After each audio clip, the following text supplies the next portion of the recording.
বাঙালি হেসেলের আমি কবিতা। আজকে আমরা করব নিরামিষ আলুর দম। এখন তো নতুন আলু পাওয়া যায় সুন্দর। আমি কিন্তু আলুগুলোকে সিদ্ধ করিনি, সুন্দর করে কেটে নিয়েছি, মাঝে মাঝে চিড়ে দিয়েছি যাতে নুন হলুদটা মেখে রাখলে ভালো করে নুন হলুদটা মশলা এর ভেতরে যায়। আমি একটা ঝাঁঝরিতে রেখেছি কারণ আমি এর ভেতর নুন হলুদটা মেখে 10 মিনিট রেখে দেবো। এবার আসি আমরা আজকের উপকরণে। নিয়েছি গোটা ধনে 1 চা চামচ, গোটা জিরে 1 চা চামচ, সাজিরে 1/2 চা চামচ, গোটা 10 কাজু, এখানে শামরিচ সামান্য, গোটা 5 এলাচ, একটু দারচিনি, জয়িত্রী, জায়ফলটা এতটুকু জায়ফল, একটা জায়ফলের 4 ভাগের 1 ভাগ মতন ভেঙে নিয়েছি, 2টো শুকনো লঙ্কা, গোটা 5 কাঁচা লঙ্কা, গোলমরিচ, 2 ইঞ্চি পরিমাণ আদা, একটা টমেটো। আর এখানে কটা কাঠবাদাম আমি ভিজিয়ে রেখেছি কারণ এটার না ভেজালে খোসাটা উঠবে না, ভিজিয়ে রেখেছি। এবার এটাকে এরকম করলে এর খোসাটা উঠে যাবে। আর লাগবে বাটার। বাটারে আমরা এই মশলাগুলো সব ভেজে নেব, ভেজে তারপর এটাকে গুঁড়ো করব। আমি আগে আলুটাকে নুন হলুদ মেখে রাখছি। আলুটা নুন হলুদ মেখে নিয়েছি। 1 গোছা ধনেপাতা কুচি আর বড় টেবিল চামচের 2 টেবিল চামচ টক দই। ক্যাপসিকামটাকে আমরা কুচিয়ে দেব। চামচ মতন বাটার,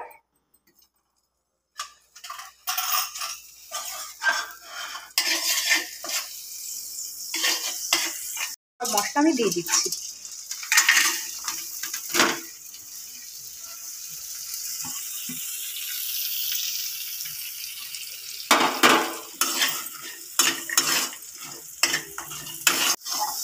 এই পর্যায়ে গ্যাসের আঁচটা আমি মাঝারি ফ্লেমে রেখেছি, খুব সিমে নয়। সব মশলা 2 মিনিট মতন ভাজার পরে ধনে জিরে আস্তে আস্তে টিপ টিপ করে ফুটতে শুরু করছে। এই সময় আমি টমেটোটা দিয়ে দিলাম।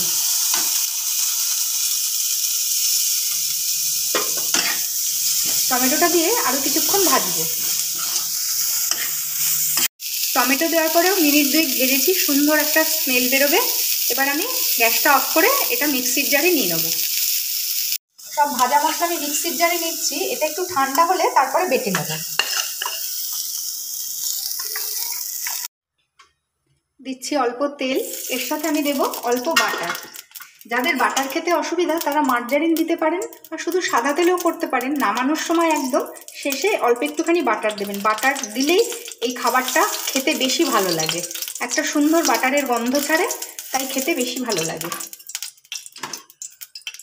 আমি খুবই সামান্য বাটার দিলাম কিন্তু।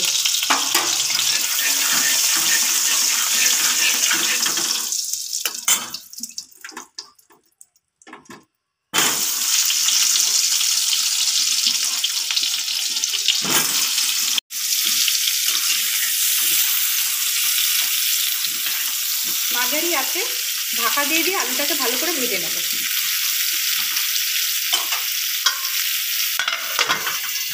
মিনিট 5 পর আমি ঢাকনাটা খুললাম। আলুগুলো কিন্তু সোনালি রং ধরতে শুরু করেছে।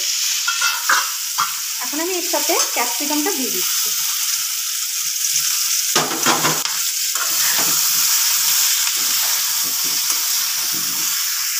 দিয়ে আবারও আমি একটু ঢাকা দিয়ে দেবো। মশলাটাও ঠান্ডা হয়ে গেছে, এবার মশলাটা আমি পেশাই করে। মিনিট 5 পর আমি ঢাকনাটা খুলছি। আলুগুলো কিন্তু সুন্দর ভাজা হয়ে গেছে, লাল হয়ে, আর ক্যাপসিকামও আলুর সঙ্গে ভাজা হয়ে একটা সুন্দর গন্ধ তো বেরিয়েছে, আর নরমও হয়ে গেছে। টক দই দিয়ে বেটে রাখা সব মশলাগুলো আমি এতে করে দিয়ে দিলাম।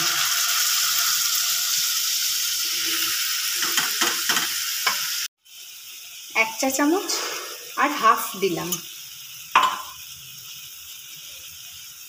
দিচ্ছি হলুদ 1 চা চামচ মতন। রং হওয়ার জন্য দিচ্ছি 1 চা চামচ মতন কাশ্মীরি লঙ্কার গুঁড়ো। মিক্সির বাটিটা ধুয়ে আমি দিলাম অল্প জল। গ্যাসের ফ্লেম কিন্তু মাঝারি আঁচেই রাখতে হবে, ভালো করে এটাকে কষিয়ে নিতে হবে মশলাটাকে।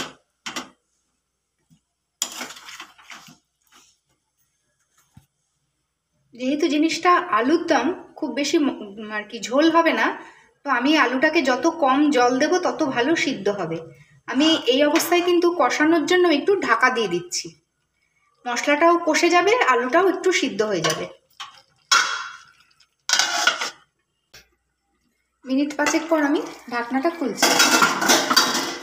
ঢাকনাটা খোলার জন্যে সুন্দর একটা গন্ধ বেরোলো, মশলাটাও কিন্তু বেশ আলুর সাথে কষে গেল। এবার আমি আলুটা সিদ্ধ হওয়ার জন্যে অল্প জল দেব।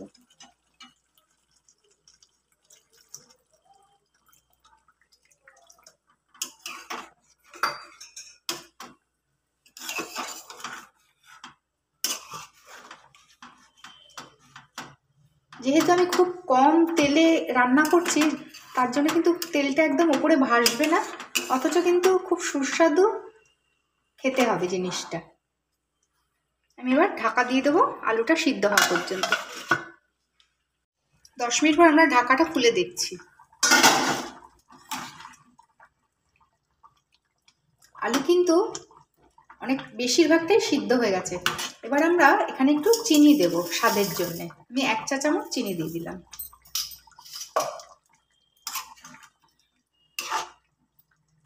দিয়ে এবার একটু আরো মিনিট 2 একটু ঢাকা দেব। 2-3 মিনিট পর আমি আবার ঢাকনাটা খুলছি।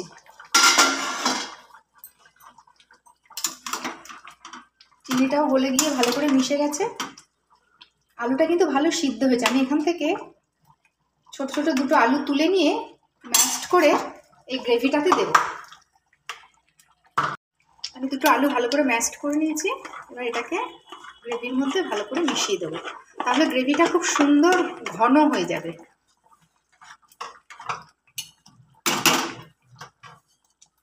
দিয়ে দেবো কুচিয়ে রাখা ধনেপাতা। আমি আজকে 750 মতন আলু নিয়ে আলুর দমটা করলাম। কারোর কম বেশি হলে সেই অনুযায়ী মশলাটা দেবেন। আর সব ঘরে যদি সব রকম ইনগ্রিডিয়েন্টস নাও থাকে, মানে যত রকম সাজিরে সামরিচ, শুধু এলাচ দারচিনি টমেটো আদা এগুলোও ঘিয়ে আর কি বাটারে ভেজে কিন্তু করলে ভালোই লাগবে খেতে। আমি মিনিট 2 ঢাকা দিয়ে রাখছি। পাতা দেওয়ার পর আমার মিনিট 2 ঢাকা দিয়ে রেখেছিলাম। এবার আমরা ঢাকনা খুলছি। আজকের আমাদের সুন্দর আলুর দম তৈরি হয়ে গেছে। আমি এবার গ্যাসটা বন্ধ করে দিলাম।